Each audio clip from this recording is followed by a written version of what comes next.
हाँ जी, तो आज मैं आपके लिए लेके आई हूँ फ़ालसे का शरबत जो बहुत ही मज़ेदार होता है। और ये एक गर्मियों में एक तोहफ़ा होता है कि अगर इंसान के अंदर गर्मी पैदा हो जाए तो वो ये नहायत ही ठंडा होता है, इसका जो असर होता है। इस तरह ही मैंने फ़ालसे लिए हैं। मैंने 2 केजी फ़ालसे लेकर ना तो इनको अच्छी तरह से धो लिया है, वॉश करके इसको मैंने साफ़ कर लिया है फ़ालसों को और एक छानने में निकाल लिया है, ठीक है। 2 किलो फ़ालसे हैं तो मैंने 1 केजी यानी कि शुगर ली है। इनके 4 कप शुगर आपने लेनी है, जो आम कप होते हैं ना छोटे वाले चाय वाले या आपके पास दूसरे वो। और 1 टेबलस्पून मैंने लिया है काला नमक। अगर आपके पास काला नमक अवेलेबल नहीं है तो आप 1 टेबलस्पून सादा जो आम खाने का नमक होता है वो भी ले सकते हैं। तो मैंने एक बर्तन लिया है, ठीक है, कोई सा भी ले सकते हैं बर्तन अवेलेबल हो जो आपके पास। तो उसमें मैंने इन तमाम फ़ालसों को बर्तन में डाल देना है। ये बहुत ही मज़े का बनता है। इतना मज़ेदार बनता है कि बस दिल करता है कि बंदा पी ले। तो ये आपने ज़रूर बनाना है, ट्राई करना है। जैसे गर्मी से इंसान बाहर से होके आता है तो उसका दिल करता है कि भी मैं कुछ ठंडा पीऊँ, तो फ़ालसा का शरबत बेहतरीन है। अब मैंने इसके 3 से 4 गिलास पानी के ऐड कर दिए हैं। आप चाहें तो ज़्यादा भी डाल सकते हैं पानी और उसको बॉइल्ड होने के लिए रख दिया है। ये देखिए, और इसको सिर्फ 10 मिनट तक आपने उबालना है। 10 मिनट से कम नहीं उबालना फ़ालसों को, 10 मिनट आपने इसको उबालना है सिर्फ। देखिए इस तरीके से। तो अब आप इसमें जब आपने इसको ग्राइंड करना ना, बेशक उसमें उस वक्त भी पानी इसके अंदर ऐड कर सकते हैं। 10 मिनट गुज़र चुके हैं और ये फ़ालसे जो से हैं वो बॉइल्ड हो चुके हैं। तो हमने इसका इनके पानी और असर सब कुछ मैं आपको बताती हूँ। इसको मैंने ठंडा होने के लिए रख दिया है। जब ये ठंडे हो जाएंगे तो अब मैं इसको आपको ग्राइंड करने का तरीका बताती हूँ। ये ब्लेंडर या जग ले लें, ठीक है। उसके अंदर आपने ये फ़ालसों के जो बॉइल्ड फ़ालसे हैं ठंडे किए हुए, इनको आपने ले लेना है, ठीक है। इस तरह से ब्लेंडर जग में डालते जाना है आपने,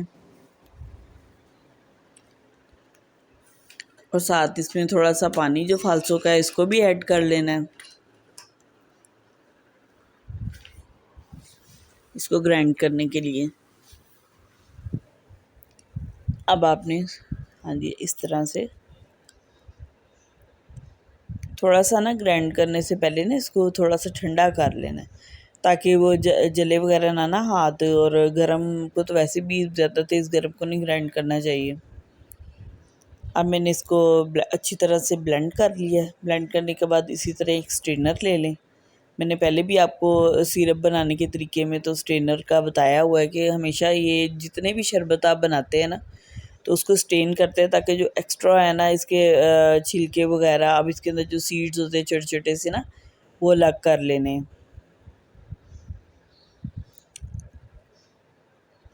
इस तरह इसका जो सिरप है वो निकलता जाएगा, पल्प यानी कि जो हमें चाहिए। और जो एक्स्ट्रा होगा वो हमने डिस्कार्ड कर देना, वो मैं आपको बताती हूँ।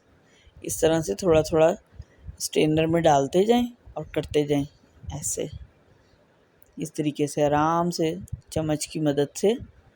वो नीचे देख रहे होंगे आप पल्प, और इसका जो हमें जूस चाहिए वो अलग निकलता जाएगा, और जो एक्स्ट्रा चीज़ होगी वो इस तरह से बच जाएगी। ये देखिए मैं आपको बताती हूँ, ये देखिए सब पल्प नीचे निकल गया, और ये हमें ये जो नई चीज़ चाहिए वो हमें ये अलग होगी, ठीक है। आप थोड़ा थोड़ा कर लें, साथ थोड़ा थोड़ा पानी भी ऐड करते जाएं, कोई मसला नहीं, क्योंकि हमने इसको पकाना है बाद में, इजी हो जाता है उससे। ये देखें माशाल्लाह से कितना ज़्यादा बन गया।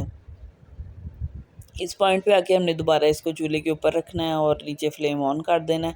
अब हमने जो शुगर ली थी 4 कप, आप ज़्यादा भी शुगर की मिकदार को कम कर सकते हैं या कम भी कर सकते हैं, आपकी अपनी मर्ज़ी। अगर आपके घर में मीठा ज़्यादा खाते हैं पीते हैं तो आप कर सकते हैं, लेकिन मतलब इसको हमने 2-3 मिनट के लिए पकाना ही है, 3 से 4 मिनट मैक्सिमम, बस उससे ज़्यादा नहीं। अब मैंने चीनी भी ऐड कर दी, नमक भी ऐड कर दिया। अब इसकी ये देखिए इस कंडीशन में पक रहा है। ये ऊपर झाग आती है वो शुगर की वजह से, तो ये आपने किसी भी स्ट्रेनर से लेके ना ये झाग ऊपर से उतारते जाना है इसकी, क्योंकि ये चीनी की वजह से आती है। और कोई मसला नहीं है, उस वजह से आती है, इसको आप अलग कर दें। वो जो भी आप सिरप बनाते हैं ना तो उसमें ज़रूर आती है ये देखिए, अब मैं उतारी है ना मैंने, तो देखिए ये अब ज़बरदस्त हो गया माशाल्लाह से। इसकी कोई तार वगैरह बनाने की ज़रूरत नहीं है, क्योंकि इसने फिर ठंडा होना है और ठंडा होके फिर थोड़ा सा थिक हो ही जाता है ये इस तरह से।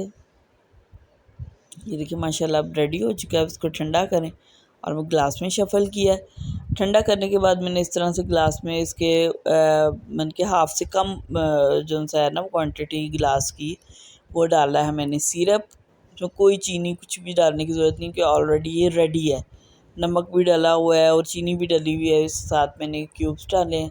आप भी इस तरह करें और माशाल्लाह से आप इंजॉय करें, इसको पिएँ और दुआओं में याद रखिएगा।